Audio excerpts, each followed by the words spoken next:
দেখেন আমি ওই সাংবাদিক সম্মেলনে বলার পরও আমার বাবাকে ধরে নিয়ে জোর করে বিলের মাঝখানে পর্যন্ত ভিডিও করেছে, আমাকে অনেক কষ্ট দিয়েছে। আমি মেডিকেলে শুয়ে থেকে প্রতিনিয়ত বলছি আমার স্বজনদের সাথে যদি আমাকে নিয়ে যেত অনেক ভালো ছিল। আমি এখনো সুস্থ হতে পারি না। আমার মাথায় 72টি সিঁড়ি, হাতে 16টা সিঁড়ি, পায়ে 20টা সিঁড়ি, মাজায় আছে আপনার 26টি সিঁড়ি।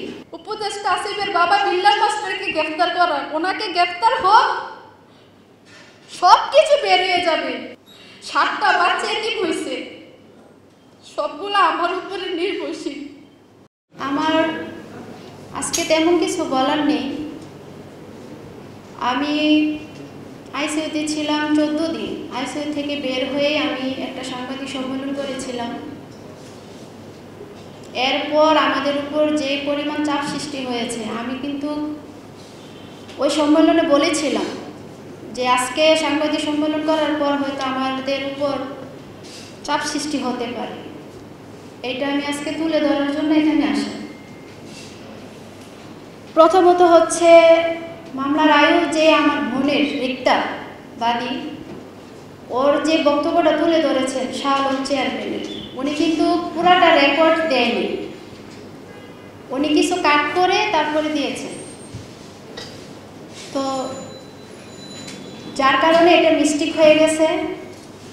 আর আমার বোন তো এতটা বুঝে না, সে একটু নর্মাল টাইপের মানুষ, সেও কথাটা গুছায় বলতে পারে না। আর আয়ু সম্পূর্ণ রেকর্ড প্রেরণ করেনি। দ্বিতীয় কথা হচ্ছে আমাদের ফ্যামিলি 3 জন সদস্য নিহত হয়েছে। এটাকে দাপাচাপা দেওয়ার জন্য আমার মার বিরুদ্ধে বিভিন্ন মাদক মামলা আছে, এ আছে সে আছে, এটা বলতেছে, আমি দেখতেছি। দেখেন আমার মা সিন্ধু চেয়ারম্যান যে বছর চেয়ারম্যান হয় ওই বছর এবং কি এর আগের নির্বাচনে আমার মা মহিলা প্রার্থী হয় মেম্বার, যেটাকে ভাইস চেয়ারম্যান বলে গ্রামে। কিন্তু উনি প্রার্থী হওয়ার পরও পাশ করতে পারেননি সিন্ধু চেয়ারম্যানের জন্য। আর গ্রামের অসহায় যে মানুষগুলো আছে তারা সবাই আমার মার কাছে বিচারের নালিশগুলো নিয়ে আসতেন, প্রায় আশেপাশের গ্রামের সবাই। এটা সিন্ধু চেয়ারম্যানের সহ্য হতো না, যার কারণে উপদেষ্টা আসিফ মাহমুদের বাবা বিল্লাল মাস্টারের নির্দেশের অনুসারে কিন্তু এই হত্যাটা হয়। আমি ওই সাংবাদিক সম্মেলনে বলেছি, দেখেন এত বড় একটা মারার সকাল 6টার পর পর ঘটনাটা শুরু হয়। এটা কি আপনাদের বুঝার বাকি আছে যে উপর থেকে নির্দেশ না থাকলে এরকম একটা ঘটনা হয়? আমি আমার ছোট বোন 2.5 ঘন্টা পুলিশের সহযোগিতা চেয়েছি, 399 ফোন দিয়েছি, কোনো সহযোগিতা পাইনি। বাঙ্গারা থানা থেকে পরিবারে আসতে সর্বোচ্চ একদম যদি যানজটও থাকে 15 মিনিট সময় লাগে। সেই জায়গার মধ্যে 6টার পর পর ঘটনা শুরু, তারা 9টার দিকে পুলিশ আসে। এখানে আর কোনো কিছু বলতে হবে আমার মনে হয় না। আমি বাঙ্গারা থানার ওসির উপর সন্তুষ্ট, আজকে ওনার জন্য আমি আপনাদের সামনে আসতে পারছি। কিন্তু উনি সময় মতো আসেননি, আর আমি ওনাকে কল দেইনি। আমি কল দিয়েছি এসআই নাহিদ। আপনারা এসআই নাহিদ এবং আমার কল লিস্টটা যদি তুলেন বুঝতে পারবেন আমি কি পরিমাণ সহযোগিতা চেয়েছি। উনি বলতেছেন আসতেছি, 5 মিনিট একটু ওয়েট করেন, আপনারা কোনো রকমে বাঁচেন। এটা কি কোনো কথা একটা ডিপার্টমেন্টে? আর আমাদের ঘটনাটার পর পর যারা আপনাদের মতো সাংবাদিকের সামনে বা মিডিয়ার সামনে যে বক্তব্যগুলো দিয়েছেন, যেমন মুস্তফা পরিবারে, তিনি বলেছেন যে আমরা গতকালকে সন্ধ্যায় সিদ্ধান্ত নিয়েছি এই পরিবারকে একদম শেষ করে ফেলব। এটা আপনারা দেখেন, যারা বক্তব্য দিয়েছেন মিডিয়ার সামনে তারা কিন্তু ঘটনাস্থলে ছিল এবং কি এটার সাথে জড়িত ছিল, তারাও কাজটা করছে। আর আমাদের ঘটনার পর পর ইচ্ছে করলে প্রত্যেকটি আসামিকে ধরতে পারত। আমাদের ঘটনাটা পরে গিয়ে সিন্ধু চেয়ারম্যান তার বাড়িতে বসে মিডিয়ার সামনে বক্তব্য দেয়। শরীফ পরিবার স্টেশনে ছিল, প্রত্যেকটি আসামি ছিল, তারা কাউকে অ্যারেস্ট করেনি। আর আমি এর আগে সাংবাদিক সম্মেলনে কিন্তু বলেছিলাম যে আজকে সাংবাদিক সম্মেলনের পর হয়তো আমি নাও বেঁচে থাকতে পারি।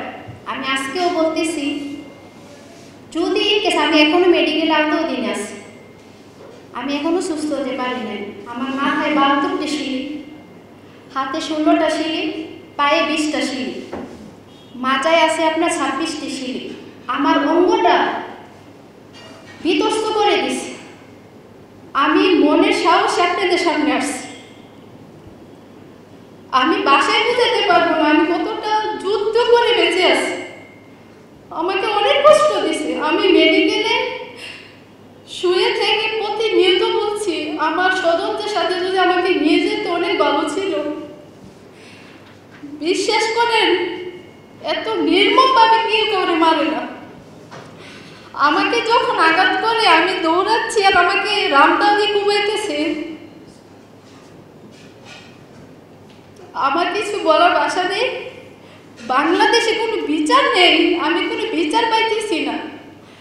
আজকে প্রায় 2 মাস হয়ে যেতেছে ঘটনার তৃতীয় দিন র্যাব কর্তৃক কিছু আসামি ধরার পর আজও পর্যন্ত কোনো আসামি ধরা হয়নি। প্রশাসন ইচ্ছে করলে 24 ঘন্টার ভিতরে সব আসামি ধরতে পারে।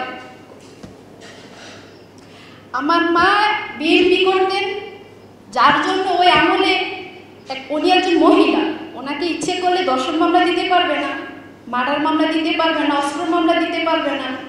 যার কারণে ওনাকে মাদক মামলাটা একদম ইজি বাংলাদেশের জন্য। বাঙ্গরা থানায় কোনো মাদক মামলা হলে রেফারেন্সে ওনার নাম দিয়ে দিতেন। আপনারা তদন্ত নেন যে কয়টা মামলা ওনাকে 1 নম্বর আসামি আছেন, মামলার এফআইআরে ওনার নাম দিয়ে দেন। আমি ওই দিন সাংবাদিক সম্মেলনের সময় বলছিলাম যে আমি যদি বাংলাদেশে বিচার পাই, একমাত্র আপনাদের দ্বারা আমি বিচারটা পাবো, সকল সাংবাদিক ভাইদের দ্বারা। এছাড়া আর কোনো উপায় নেই। যেখানে উপদেষ্টা এদের সাথে জড়িত, তার বাবা জড়িত, আপনারা সত্যটা যাচাই করেন, আপনার এলাকাতে যান, কিন্তু আসামির কোনো পরিবার ছাড়া আপনারা গোপন তথ্য নেন যে আমার মা কি ইয়াবার সাথে জড়িত ছিল, আমাদের কি অপরাধ ছিল যে এরকম নির্মমভাবে মারতে হবে। আর আরেকটা বিষয় দেখেন, আমার স্বজনরা হারাইছি আমি। আপনারা বলেন একটা পরিবারে মা ভাই বোন যদি চলে যায় আর কে থাকে? 7টা বাচ্চা এতিম হয়েছে, সবগুলো আমার উপরে নির্ভরশীল। আমি কার জন্য কান্না করবো বলে? মার জন্য না, পায়ের জন্য না, বোনের জন্য? আমি বাসা খুঁজে পাই না। আমার এই ঘটনাটা মনে হইলে আমি ওদিক সাংবাদিক সম্মেলনে বলেছিলাম যে আমার প্রথম দাবি হচ্ছে উপদেষ্টা আসিফের বাবা বিল্লাল মাস্টারকে গ্রেফতার করা। ওনাকে গ্রেফতার হোক, সব কিছু বেরিয়ে যাবে। খুদের বিড়াল কিভাবে বের হয় আপনারা দেখবেন, কিন্তু এটা করা হয়নি। শিমুল চেয়ারম্যানকে অ্যারেস্ট করা হয়নি, শরীফকেও করা হয়নি, বাসিরকে, রফিককে, মেন যে লিডারগুলা কাউকে করা হয়নি। আজকে একটা মিথ্যা অপবাদ দিয়ে মামলাটাকে দাফাসাফা দেওয়ার জন্য চেষ্টা করতেছে। আর আমরা আমাদের স্বজন হারাইছি। আমরা কোনো দল বিদলের পক্ষে কথা বলতেছি না, আমাদের কোনো দল নেই। এখানে আসিফ মাহমুদ দোষী করতেছে বিএনপি রে, আমরা বলতেছি কারণ ওইটা কোনো দেখার ফ্যাক্টরি নেই এদের।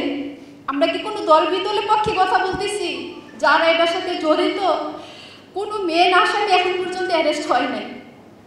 আমরা চাই বিচার। আমরা আমাদের স্বজন হারাইছি যারা এটার সাথে জড়িত ছিল।